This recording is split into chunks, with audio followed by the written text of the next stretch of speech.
everyone, and welcome to another episode of NATF's Patient Pulse.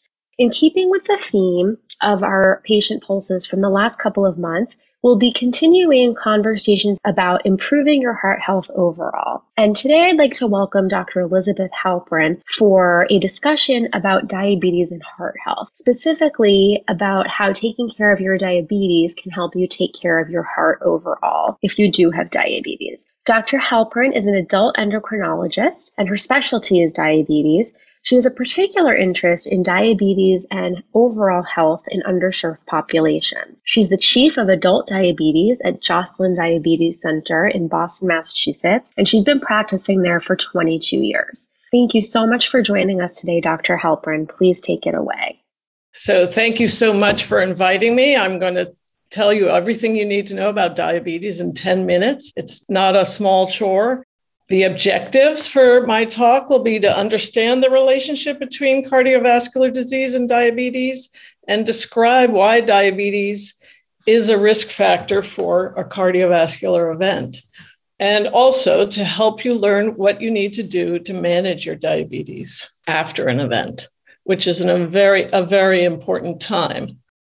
Why is diabetes an increased risk for a cardiovascular event? You should know that if you do have diabetes, you're about 2 times more likely to have a heart attack or stroke. This is because diabetes can damage your blood vessels. And many people with diabetes also have high blood pressure and high cholesterol.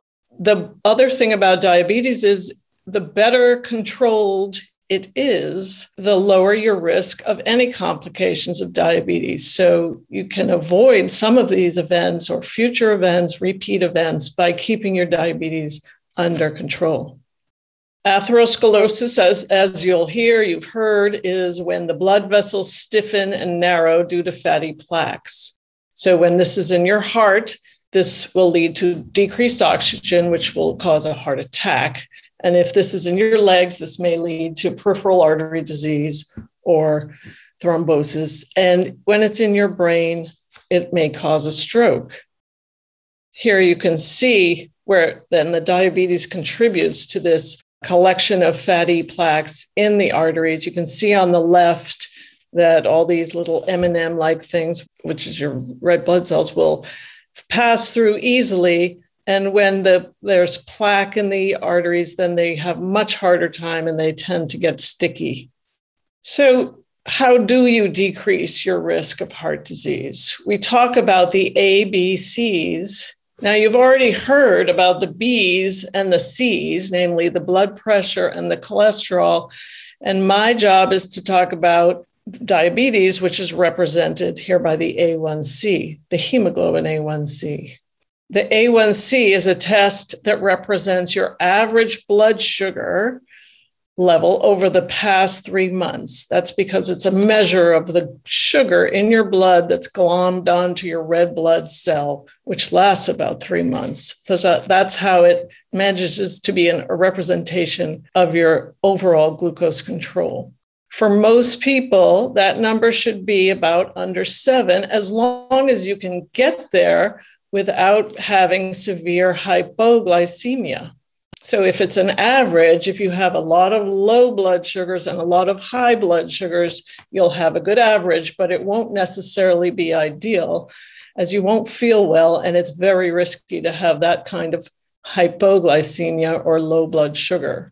The older we get and the frailer we get, the much more severe a hypoglycemic event can be. And after a cardiac event, or for anyone with ischemic heart disease, low blood sugars are dangerous. So you want to know what your particular A1C goal is. And it may be under 7, it may be somewhere closer to 8, depending on these things. It's not usually above 8 or 8.5. The silver lining of all of these treatments is there's any one thing you do will be helpful to the other things.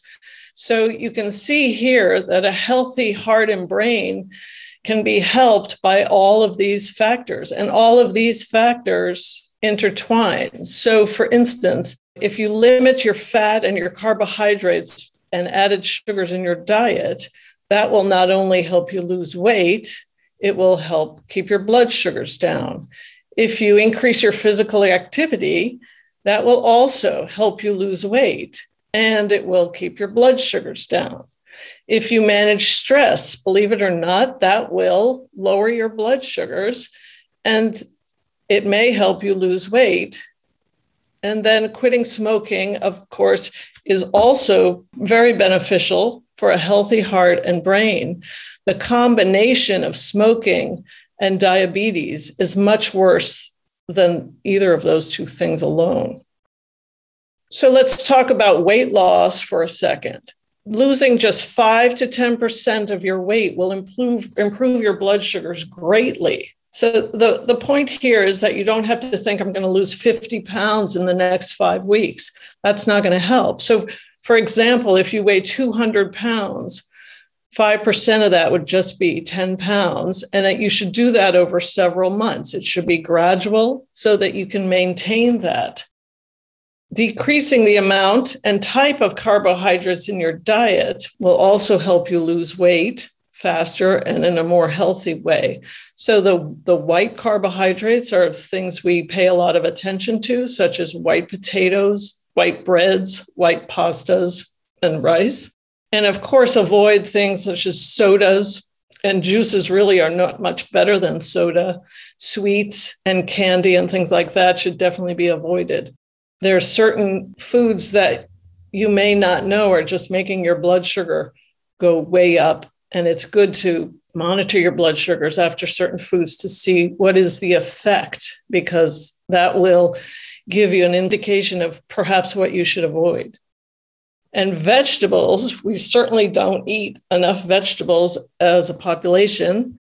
As you can see here in the Harvard School of Public Health healthy eating plate, vegetables really should occupy, and together with fruits, about half of your plate, whereas whole grains such as whole wheat pasta or brown rice should occupy just a quarter of your plate. Healthy proteins such as fish and poultry, beans and nuts can occupy another quarter of your plate. Of course, you're going to use healthy oils and drink plenty of water, and stay away, as I said before, from sodas and juices and even things with a lot of artificial sweeteners. Physical activity, you should start slow. You don't want to have a plan to run a marathon within a couple of weeks. You want to make it possible to fit into your day, and make it every day, because if you make it every other day, pretty soon every other day will be today. So try to do a little bit every day, and you want to make sure that you enjoy it. You know, you could walk up and down the stairs doing laundry, which a lot of my patients tell me is their exercise, but that's not so good for the soul. You really want to have fun doing it. As you're exercising, you want to focus on balance, strength, and your heart rate as well. Stress, as hard as it may be to believe, also affects your blood sugar directly. So we really need to work on things that decrease the amount of stress we have, or help us manage the stress that's in all of our lives right now. Getting a good night's sleep is important, and physical activity, again, is very important.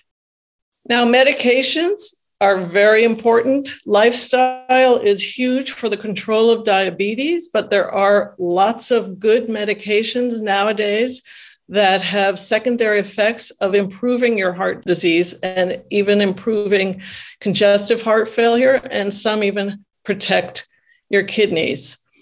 This, in addition to lowering your blood glucose levels and helping with weight loss. So they are really a great bunch of medications, which you should discuss with your team to see if you would be a good candidate for them. So the key points here today is to set some goals, but make them obtainable. This will keep you on track and not be frustrating for you. So start small. And remember that no matter what you do to improve your diabetes, it will be good for your heart as well. So any little bit will be good for both. And start slowly so that you can keep it incorporated into your life and sustain it. for a good plan for the rest of your life. Thank you very much. Thank you so much for that wonderful discussion, Dr. Halprin. I think we all learned a lot. It was incredibly informative, and you sent us off with a lot of pearls to take home. So thank you all for listening, and join us again next month for a new episode of Patient Pulse.